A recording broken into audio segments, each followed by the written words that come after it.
Welcome back to Master 79. In this video we are tackling ielts speaking part 1, topic number 57, history. We will brainstorm every question out loud and then deliver a full band 9 model answer for each one.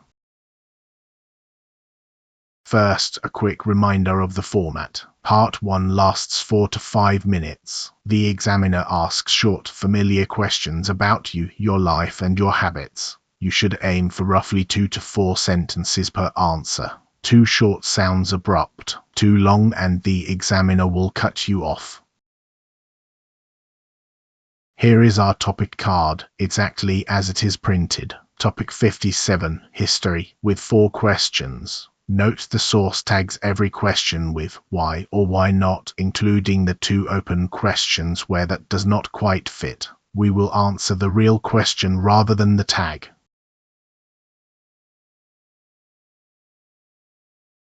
Every answer in this video uses the same 3-step method.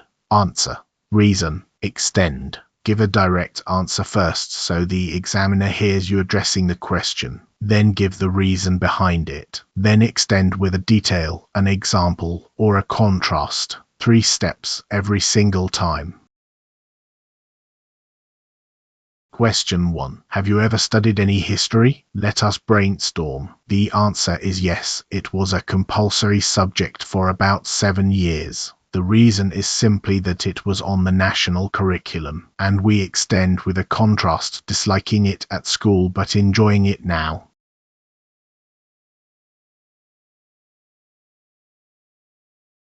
Here is the Band 9 model answer for question 1. Listen for the shift from past to present. Yes, quite a lot, actually. History was a compulsory subject right through secondary school, so I studied it for about 7 years, mostly Vietnamese history with a bit of world history thrown in. To be honest, I wasn't wild about it at the time because we had to memorize an awful lot of dates, but I've come back to it as an adult and now I read about it purely for pleasure.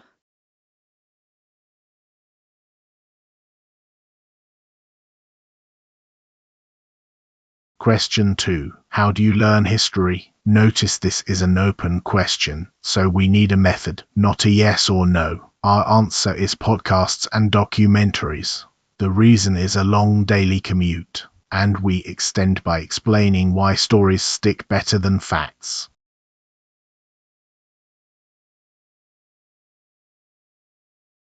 Here is the Band 9 model answer for question 2. Listen for the concrete detail and the contrast at the end.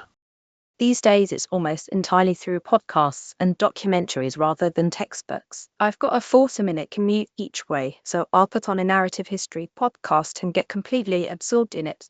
I find that hearing history told as a story makes it stick far better than trying to cram facts, which is exactly when my school lessons fell down.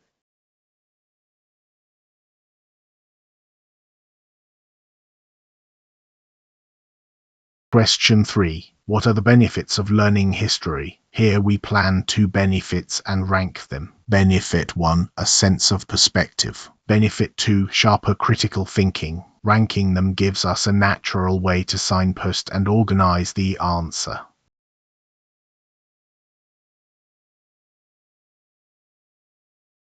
Here is the Band 9 model answer for question 3. Listen for how the 2 benefits are ranked and signposted. I'd say the biggest benefit is that it gives you a sense of perspective. Once you know how societies have handled crises before, you're far less likely to panic and assume the present moment is unprecedented. Beyond that, it really sharpens your critical thinking because you're constantly weighing up sources and asking who wrote something and what they stood to gain from it. And that's a skill that transfers to just about everything.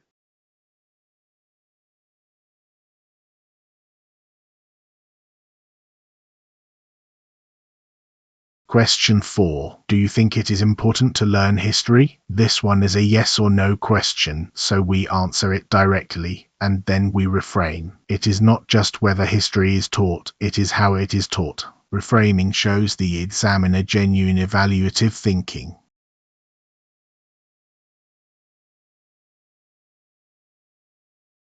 Here is the Band 9 model answer for question 4. Listen for the concession and the conditional sentences.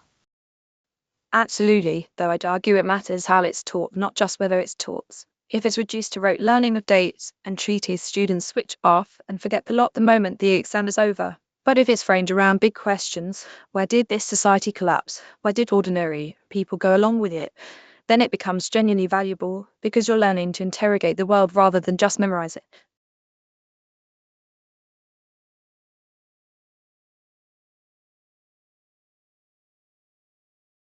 Here are all 4 answers together so you can see the pattern repeating. Pause the video and read them through. Every answer opens with a direct response, never with a hesitation.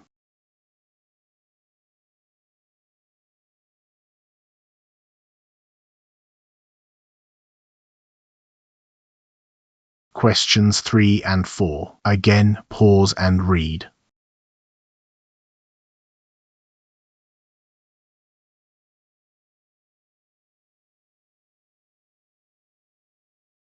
Now the language bank. These are the exact phrases that lifted those answers. Learn them as whole chunks, not as single words, and recycle them across different topics.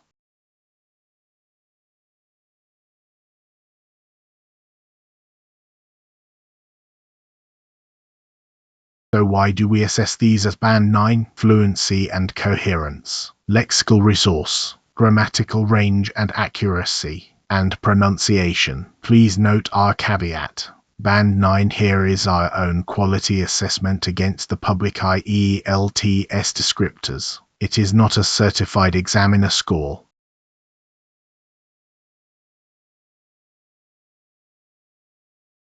Now it is your turn. Record yourself answering all 4 history questions using answer, reason, extend. Then play it back and check that every answer starts with a direct response. Drop your best answer in the comments. Subscribe to BMaster79 and I will see you in the next one.